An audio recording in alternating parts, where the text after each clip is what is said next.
ഇപ്പോൾ യുദ്ധം ആരംഭിച്ചിട്ട് 4 ദിവസം പിന്നിടുകയാണ്. എന്താണിപ്പോൾ ഇറാനിലെയും ഇസ്രയേലിലെയും സാഹചര്യം? ഇറാനിൽ ഏകദേശം 1700ഓളം ഇടങ്ങളിൽ US സൈന്യം ആക്രമണം നടത്തിയെന്നുള്ള വിവരങ്ങളൊക്കെ പുറത്തു വരുന്നുണ്ട്. പശ്ചിമേഷ്യയിൽ സംഘർഷം അതിരൂക്ഷമായി തന്നെ തുടരുകയാണ്. ട്രംപിന്റെ വാക്കുകൾ കേൾക്കുമ്പോൾ നമുക്ക് മനസ്സിലാകുന്നത് ഇനിയും നാളുകൾ ഈ യുദ്ധം നീളും എന്ന് തന്നെയാണ്. അതിൻ്റെ ചില സൂചനകൾ വൈറ്റ് ഹൗസിൽ നിന്ന് ലഭിക്കുന്നുണ്ട്. അതായത് വൈറ്റ് ഹൗസിൽ US തന്നെ ചില വലിയ ആയുധ വ്യാപാരികളുമായി മീറ്റിംഗ് നടത്താൻ US സർക്കാർ പദ്ധതിയിടുന്നുണ്ട്. ഇതുമായി ബന്ധപ്പെട്ട തീയതികളും അതുപോലെ തന്നെ കമ്പനികളെ ഉൾപ്പെടെ അവർ അന്വേഷിച്ചുകൊണ്ടിരിക്കുകയാണ്. അപ്പോൾ കൂടുതൽ ആയുധങ്ങൾ വാങ്ങി കൂടുതൽ മേഖലകളിലേക്ക് സംഘർഷം വ്യാപിപ്പിക്കാനാണ് തീർച്ചയായിട്ടും ലക്ഷ്യം. ഇതിനകം തന്നെ ട്രംപ് വ്യക്തമാക്കിയത് ഇറാനകത്തുള്ള ഏതാണ്ട് 2000-ലധികം ലൊക്കേഷൻസിൽ ആക്രമണം നടന്നു കഴിഞ്ഞു എന്നാണ് അവർ അറിയിച്ചിട്ടുള്ളത്. മാത്രമല്ല ഇറാന്റെ മന്ത്രാലയം നിലവിൽ വ്യക്തമാക്കുന്നത് അവിടെയുള്ള മരണസംഖ്യ 787 കടന്നു എന്നാണ്. മാത്രമല്ല അവിടെ ഒരു സ്കൂളിൽ നടന്ന ആക്രമണത്തിൽ കൊല്ലപ്പെട്ട കുട്ടികളുടെ സംസ്കാരം ഇപ്പോൾ ഏതാനും മണിക്കൂറുകൾക്ക് മുൻപേ നടന്നിരുന്നു. എല്ലാ കുട്ടികളെയും ഒന്നിച്ചാണ് കുഴിയെടുത്ത് സംസ്കരിച്ചത്. അതിൻ്റെ ചില ഫോട്ടോസ് ഉൾപ്പെടെ പുറത്തു വന്നിരുന്നു. വളരെ ദാരുണമായിട്ടുള്ള ചിത്രങ്ങളായിരുന്നു അവയെല്ലാം. പശ്ചിമേഷ്യയിലും സംഘർഷം അതിരൂക്ഷമായിട്ട് തന്നെ തുടരുകയാണ്. UAE-യിലെയും അതുപോലെ തന്നെ ദുബായിലെയും US കോൺസുലേറ്റുകൾക്ക് നേരെ ഇറാന്റെ ആക്രമണം ഉണ്ടായിട്ടുണ്ട്. അതിൽ ദുബായിലുള്ള കോൺസുലേറ്റിന് നേരെ ആക്രമണം ഉണ്ടായപ്പോൾ അവിടെ ഒരു മിസൈൽ വീണ് മേഖലയിൽ ചെറിയ തീപിടുത്തം ഉൾപ്പെടെ ഉണ്ടായി. എന്നാൽ UAE-യിലുള്ള കോൺസുലേറ്റിന് നേരെ ആക്രമണം ഉണ്ടായപ്പോൾ UAE തന്നെ അത് പ്രതിരോധിക്കുകയായിരുന്നു. UAE മിസൈൽ വിട്ട് അത് ഉടനെ നിർവീര്യമാക്കുകയായിരുന്നു ചെയ്തത്. എന്നാലും മേഖലയിൽ ശക്തമായി തന്നെ ആക്രമണം തുടരുകയാണ്. കുവൈറ്റിൽ നിന്ന് വരുന്ന ഒരു വാർത്ത എന്ന് പറഞ്ഞാൽ കുവൈറ്റിൽ ജനവാസ മേഖലയിൽ ഒരു ഡ്രോൺ വീണ് സ്ഫോടനമുണ്ടായിരുന്നു. ഈ സ്ഫോടനത്തിൽ ഒരു പെൺകുട്ടി മരിച്ചു എന്നുള്ള വിവരമാണ് നിലവിൽ പുറത്തു വരുന്നത്. ഈ ഡ്രോണിൽ നിന്നുള്ള അവശിഷ്ടങ്ങൾ ശരീരത്തിൽ പതിച്ച് പരിക്കേറ്റതിനെ തുടർന്നാണ് ഈ പെൺകുട്ടി മരിച്ചത്. എന്നാൽ ഈ പെൺകുട്ടിയെ സംബന്ധിച്ചുള്ള മറ്റ് വിവരങ്ങളൊന്നും നിലവിൽ നമുക്ക് ലഭ്യമല്ല. അതുപോലെ തന്നെ ഖത്തർ നിലവിൽ IRGCയുടെ രഹസ്യാന്വേഷണ ഉദ്യോഗസ്ഥരായിട്ടുള്ള 10 പേരെ അറസ്റ്റ് ചെയ്തു എന്നുള്ള വിവരവും അവർ പുറത്തുവിട്ടിട്ടുണ്ട്. അതുപോലെ US അവകാശപ്പെടുന്ന ഒരു കാര്യമെന്ന് പറയുന്നത് ഇറാൻ ഇനി അധിക നാൾ ആക്രമണം നടത്തില്ല, ഇറാൻ ഉടനെ തന്നെ കീഴടങ്ങും എന്നുള്ളതാണ്. കാര്യം ഈ തിരിച്ചടിക്കാനുള്ള അവരുടെ ശേഷി ഓരോ ദിവസവും നശിച്ചുകൊണ്ടിരിക്കുകയാണ് എന്നാണ് US-ന്റെ ഒരു അവകാശവാദം. ഇതിനൊരു തെളിവായിട്ട് അവർ പറയുന്നത് ഇറാൻ ഇതുവരെ ഏതാണ്ട് 500-ലധികം ബാലിസ്റ്റിക് മിസൈലുകളും 2000-ഓളം ഡ്രോണുകളും വിന്യസിച്ച് കഴിഞ്ഞു. ഇപ്പോൾ അവർ ആയുധങ്ങളുടെ വലിയൊരു ക്ഷാമം നേരിടുകയാണ്.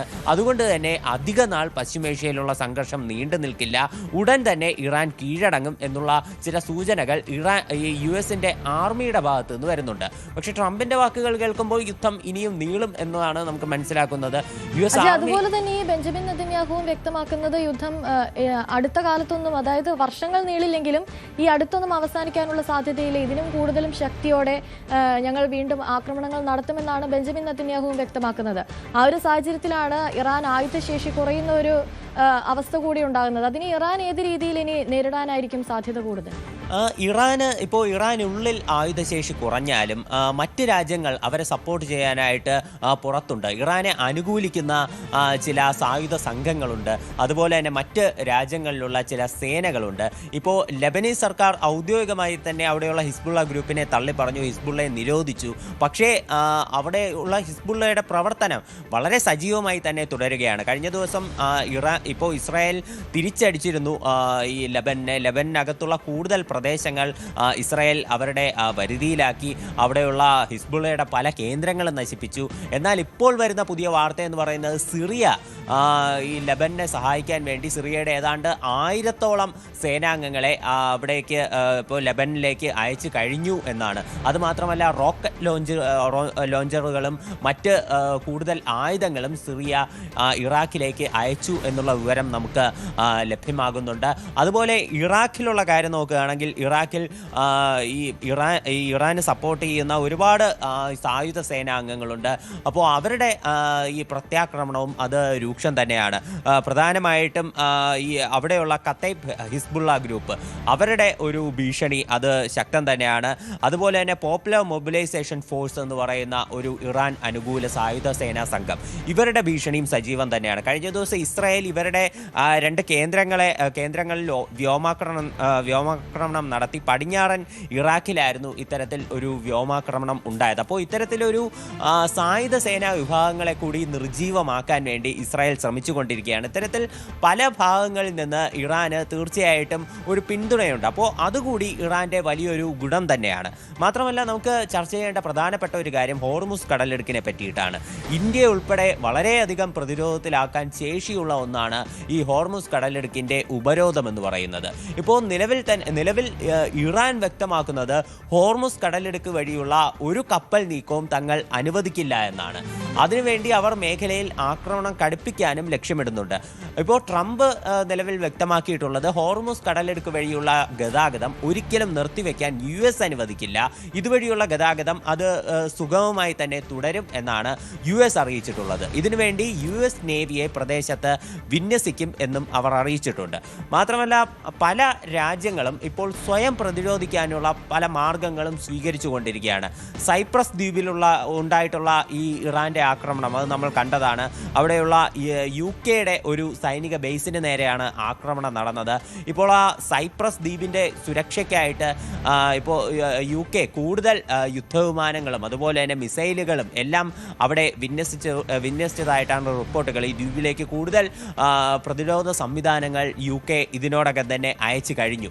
അതുമാത്രമല്ല, ഫ്രാൻസ് അവരുടെ സ്വയം പ്രതിരോധത്തിന് വേണ്ടി കൂടുതൽ യുദ്ധവിമാനങ്ങളും അതുപോലെ തന്നെ ഫോഴ്സുകളെയും ഉൾപ്പെടെ സജ്ജമാക്കുന്നു എന്നുള്ള വാർത്തകളും പുറത്തു വരുന്നുണ്ട്. അപ്പോൾ ഇത്തരത്തിൽ പല യൂറോപ്യൻ രാജ്യങ്ങളും അവരുടെ ഒരു സുരക്ഷയ്ക്കായി കൂടുതൽ യുദ്ധവിമാനങ്ങൾ, കൂടുതൽ ആയുധങ്ങൾ ഉൾപ്പെടെ കോപ്പുകൂട്ടുന്ന ഒരു കാഴ്ച നമുക്ക് കാണാൻ സാധിക്കുന്നുണ്ട്. ഇപ്പോൾ US ഇസ്രായേലും ആവശ്യപ്പെടുന്നത് ഇവരും കൂടി ഈ പോരാട്ടത്തിൽ പങ്കാളികളാകണം എന്നതാണ് ഇപ്പോൾ ട്രംപ് ഉൾപ്പെടെ വ്യക്തമാക്കുന്നത്. അതായത് ഈ ഈ പോരാട്ടം എന്ന് പറയുന്നത് അത് അനിവാര്യം തന്നെയാണ്.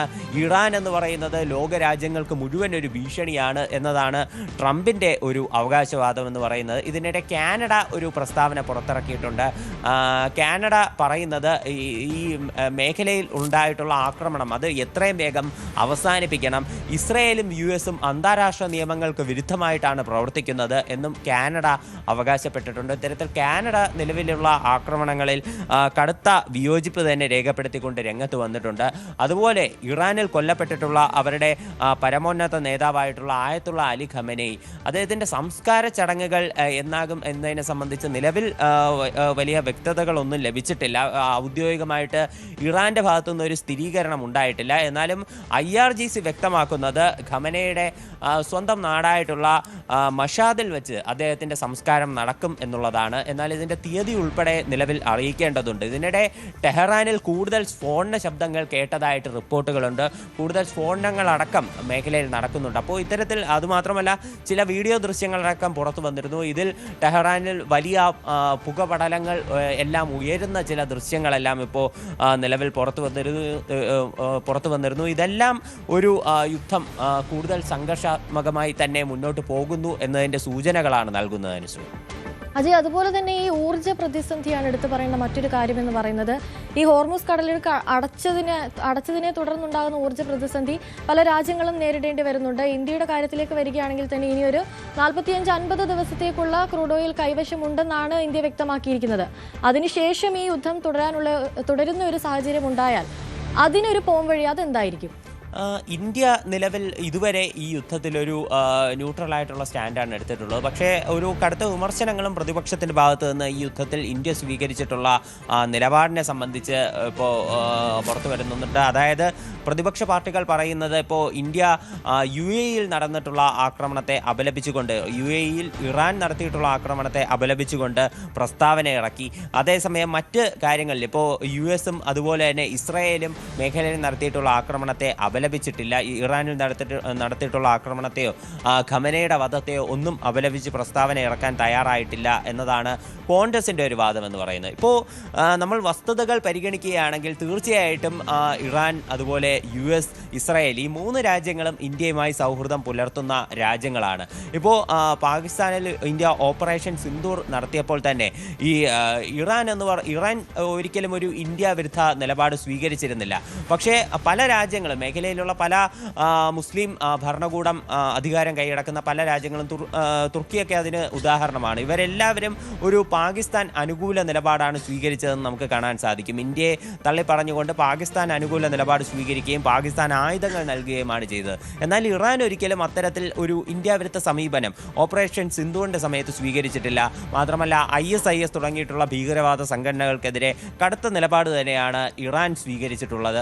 അപ്പോൾ തീർച്ചയായിട്ടും മാത്രമല്ല ഈ ഇന്ത്യ വളരെ കുറഞ്ഞ ചെലവിൽ പലപ്പോഴും ഇറാനിൽ നിന്ന് ഈ എണ്ണ ഇറക്കുമതികൾ നടത്തിയിരുന്നു. മുൻപ് വലിയ തോതിൽ ഇന്ത്യ അവിടെ നിന്ന് ക്രൂഡ് ഓയിൽ വാങ്ങിയിരുന്നുവെങ്കിൽ നിലവിൽ വളരെ കുറച്ച് മാത്രമാണ് വാങ്ങുന്നത്. അത് നിരവധി അന്താരാഷ്ട്ര ഉപരോധങ്ങൾ കാരണം ഇന്ത്യ പിന്നീട് ഈ എണ്ണ ഇറക്കുമതി കുറയ്ക്കുകയായിരുന്നു. എന്തായാലും വർഷങ്ങളായിട്ടുള്ള വ്യാപാര ബന്ധം അതുപോലെ തന്നെ സഹകരണ ബന്ധം എല്ലാം ഇന്ത്യക്ക് ഇറാനുമായിട്ടുണ്ട്. അപ്പോൾ നിലവിൽ ഇറാനെ പിണക്കാൻ സാധിക്കില്ല. പിന്നെ US-ഉമായിട്ടും ഇസ്രായേലുമായിട്ടുള്ള ബന്ധം അത് നമുക്ക് സമീപ ദിവസങ്ങളിൽ തന്നെ നമ്മൾ കണ്ടതാണ്. US-ഉമായി നിലവിലുണ്ടായിരുന്ന പ്രശ്നങ്ങളെല്ലാം തീർത്ത ഒരു വ്യാപാര കരാറിലേക്ക് എത്തുന്നു. ഇസ്രായേലിലേക്ക് പ്രധാനമന്ത്രി നരേന്ദ്രമോദിയുടെ സന്ദർശനം ഉണ്ടാകുന്നു. അവിടെ പ്രധാനമന്ത്രി ബെഞ്ചമിൻ നെതന്യാഹു നരേന്ദ്രമോദിയെ സഹോദരനെന്ന് അഭിസംബോധന ചെയ്യുന്നു. അവിടെ ഇസ്രായേലിലുള്ള പാർലമെന്റിൽ അദ്ദേഹത്തിന് അവിടുത്തെ ഒരു പരമോന്നത ബഹുമതി ഉൾപ്പെടെ ലഭിക്കുന്നു. അപ്പോൾ നിലവിൽ ഈ 3 രാജ്യങ്ങളുമായി ഇന്ത്യക്ക് ഒരു സൗഹൃദമാണുള്ളത്. അപ്പോൾ ഒരു രാജ്യത്തെയും പൂർണ്ണമായി തള്ളി പറഞ്ഞുകൊണ്ട് ഇന്ത്യക്ക് ഒരു പ്രസ്താവന ഇറക്കാൻ സാധിക്കില്ല. എന്നാലും മേഖലയിലെ യുദ്ധത്തെ ഇന്ത്യ അപലപിക്കുക തന്നെയാണ്. പക്ഷേ ഇന്ത്യയുടെ ഈ ഊർജ്ജ ആവശ്യങ്ങൾ അതുപോലെ തന്നെ ഇന്ത്യക്കാരുടെ സുരക്ഷ അതുപോലെ മറ്റ് സാധനങ്ങളുടെ വ്യാപാരം ഇതെല്ലാം സംബന്ധിച്ച് ഇന്ത്യക്ക് തീർച്ചയായിട്ടും ആശങ്കകളുണ്ട്. ഇപ്പോൾ ഇന്നലെ തന്നെ മറ്റ് ഗൾഫ് രാജ്യങ്ങളിൽ നിന്നുള്ള കൂടുതൽ ഇന്ത്യക്കാരെ ഈ പ്രത്യേക വിമാന സർവീസുകൾ വഴി കൂടുതൽ ഇന്ത്യയിലേക്ക് എത്തിച്ചിരുന്നു. ഇന്നലെ 24 സർവീസുകളാണ് നടന്നത്. ഇന്ന് കൂടുതൽ സർവീസുകൾ ഏതാണ്ട് 58 സർവീസുകൾ ഇന്ന് നടത്തും എന്നതാണ് നമുക്ക് നിലവിൽ ലഭ്യമായിട്ടുള്ള വിവരം. അപ്പോൾ ഇത്തരത്തിൽ ഒഴിപ്പിക്കൽ നടപടികൾ പൗരന്മാരെ സുരക്ഷിതരാക്കാനുള്ള നടപടികൾ അത് ഇന്ത്യ തുടർന്നുകൊണ്ടിരിക്കുകയാണ്. അതുപോലെ ഈ മേഖലയിലുള്ള പക്ഷേ ഒരു പ്രതിസന്ധിയായി നിൽക്കുന്നത് ഇത്തരത്തിലുള്ള ഈ ക്രൂഡ് ഓയിൽ ഇറക്കുമതി അതുപോലെ തന്നെ ഭക്ഷ്യവസ്തുക്കളുടെ ഒരു വിനിമയം ഇതെല്ലാമാണ്. ഇപ്പോൾ ഈ നിലവിൽ തന്നെ ഏതാണ്ട് 15% ക്രൂഡ് ഓയിലിന്റെ വില ഈ സംഘർഷങ്ങൾക്ക് ശേഷം ഉയർന്നത്. ഏതാണ്ട് 90 അജയ് ഒന്ന് തുടരുക.